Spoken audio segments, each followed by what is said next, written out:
Gracious God, we thank you so much for this day. We gather with joy to celebrate Sean and Sarah and to witness the beginning of a wonderful life together. We thank you for the protection you have provided to allow us to be here today and ask that you continue to watch over us.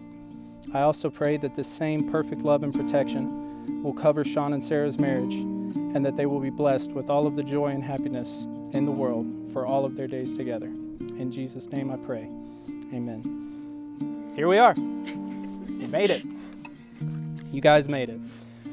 Through an incredibly unpredictable year, very tumultuous year that at times felt it may never end and other times felt like it was flying by, you two persevered. You have chosen each other each day of your relationship. You have woken up and chosen to love one another and to seek out a deeper connection together. Every one of those decisions have led you to where we stand now. And where you stand now truly is a beautiful and a wonderful moment. You will find that this is clearly no small commitment and no small task that you've undertaken. The promises that you make to each other here are among the most important promises you will make in your life. But though this commitment may be grand, when it is shared with the right person, you will find that it is in no way restraining. Rather, you will find it liberating, offering you perpetual fulfillment, authentic love, and perfect devotion. Marriage truly can be one of the great blessings of this life. And we celebrate marriage today, but today is not the pinnacle. It's a joyous occasion. It's a joyous occasion and a fantastic celebration, but the true wonders lie in the days to come. And just as your decisions in loving one another have brought you to this point, so will your commitment to live, love, and grow together carry you forward.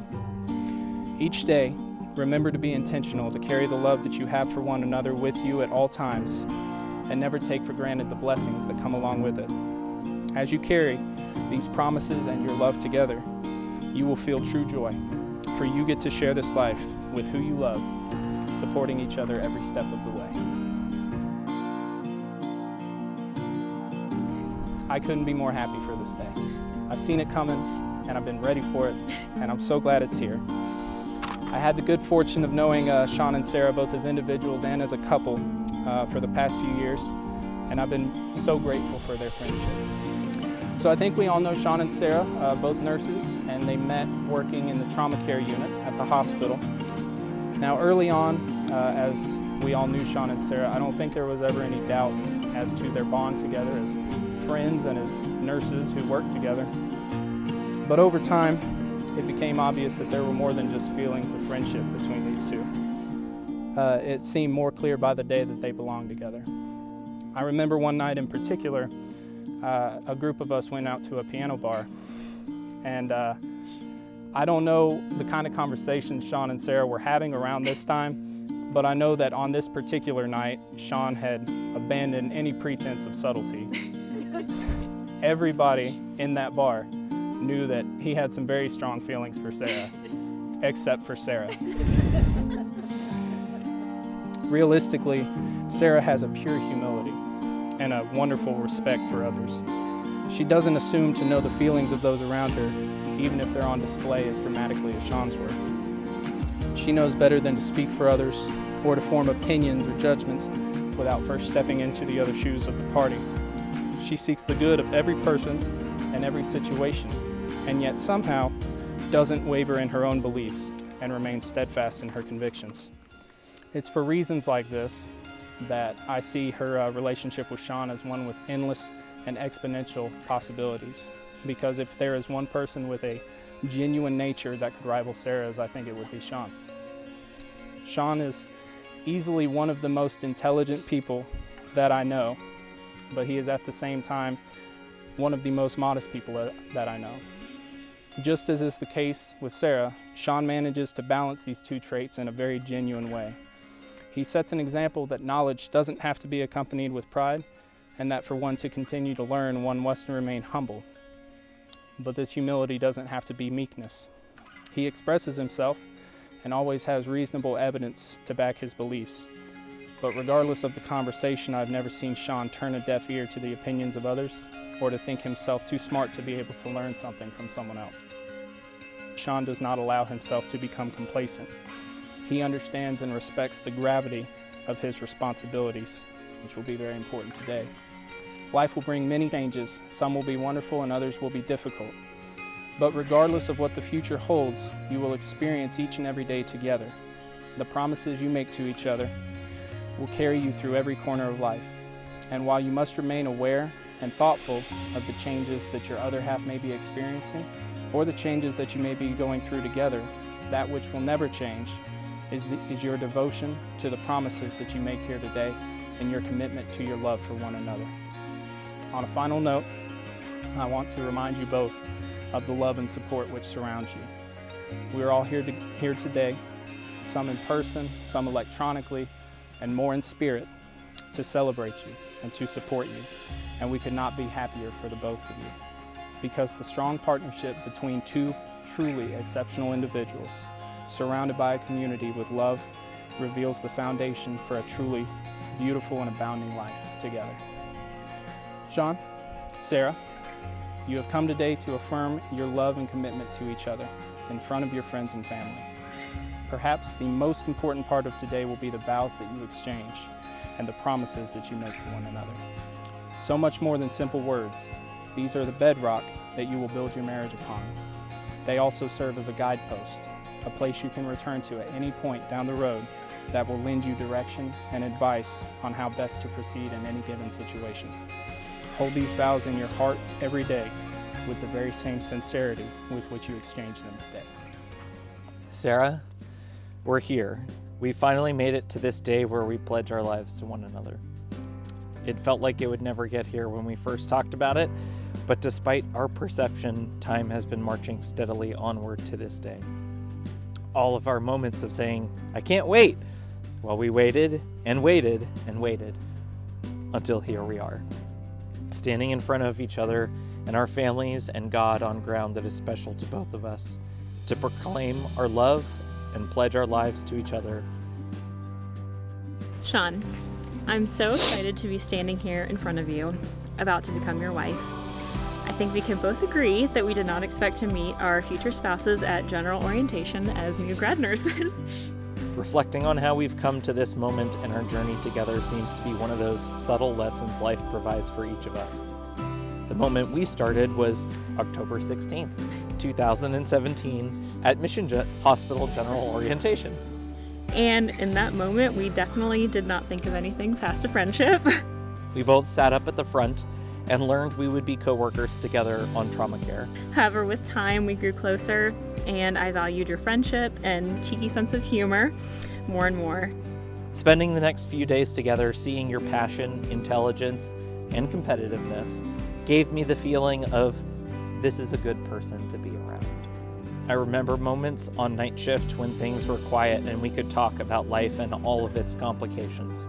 Our relationships with our coworkers and friends grew into bonds that brought us here with Matt and Grace. I have prayed for you and our future before I even knew you, and I'm so honored to be your wife. When I think about our time together, there are, of course, the big moments. Our hangout at the Waterbird where we first talked about God. Our first pajama date and first kiss. Matt and Grace's wedding weekend. The first time I met your lovely family, which is now also my family. Surprising you with a trip down to Florida because you clearly weren't that surprised. Our engagement, moving into a house together, the addition of our newest family member, our little pig dog. But the little moments stick with me as well. Our elevator moments, cooking dinner with you, laying out at your parents' pool, porchside chats at camp, over easy brunches, planning on our days off to make our week and house run smoothly, the handwritten notes you left on my pillow or the counter, all of which I still have. They make up the weight of our lives together, the gravity that holds us together in such a fulfilling way. You make me feel like I can take on the world, and even more importantly, that you'd be right there beside me as I do. You remain level-headed during all of the craziness we navigated leading to this moment. A summer of me working at camp, starting grad school, long distance, night shift, and most notably a global pandemic. I wholeheartedly believe that if we can make it through 2020, we can make it through anything. Ephesians chapter 4, verses 2 and 3 say, "Be completely humble and gentle. Be patient, bearing with one another in love. Make every effort to keep the unity of the Spirit through the bond of peace." I know that if we approach each other through love, humbly and gently, we can move mountains. I will always admire your constant desire and effort to better yourself, the lives of others, and the world around you. I vow to use your spirit as an example of how to walk through life with the intention and hope to leave this world and the lives of the people we meet better than I found it. I vow to walk hand in hand with you and show others love and kindness and a Jesus who stands up for what is good and right and just. I vow to never take ourselves too seriously and to laugh with you daily, even if it seems like it should be impossible to find joy in where we are, because with you, there's always joy. I vow to pursue you continuously and intentionally like you have pursued me since before we were dating, to never stop seeing you, to choose you every day. I vow to challenge you, support you, and encourage you through the years to come. I vow that I will walk through life knowing we are one, and to listen to where God is leading us, and to love our neighbors and this home we have the best we can. I vow to be the best mother to our children I can be and to raise them to be kind and strong. My vow to you on this day is to be a humble and gentle man, your husband, and to continuously choose each other for every day for the rest of our lives. I'm blessed to be yours. You're my best friend, my teammate, and today you officially become my husband. When we're together, it'll always feel like we're home. I love you always. This will serve as a reminder to each of you of your equal devotion to one another. You will live in service to each other, prioritizing your spouse's needs with your own. Jesus also said to his disciple, "If I do not wash you, you have no part with me," signifying the intimacy of this act of service. So with this act and with all that you have done today, may you truly be united as one.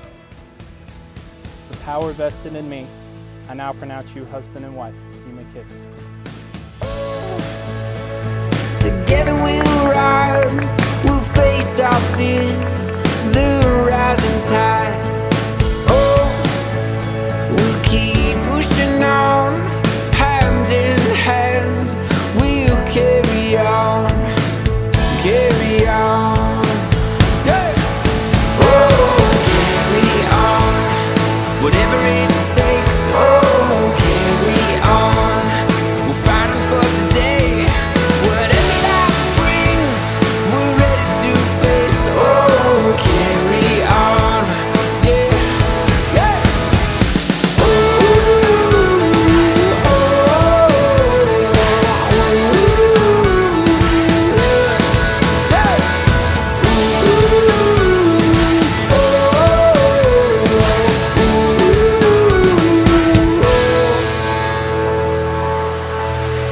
oh, carry on, whatever it takes. Oh, carry on, we're fighting for today. Oh, whatever life brings, we're ready to face. Oh, carry on, yeah.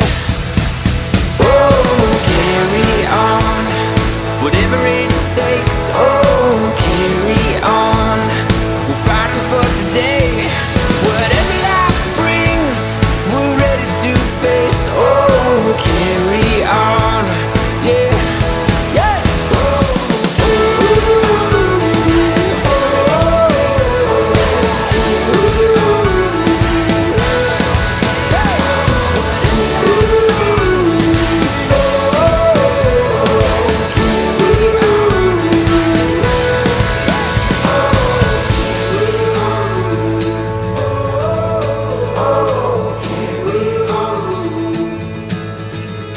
Oh,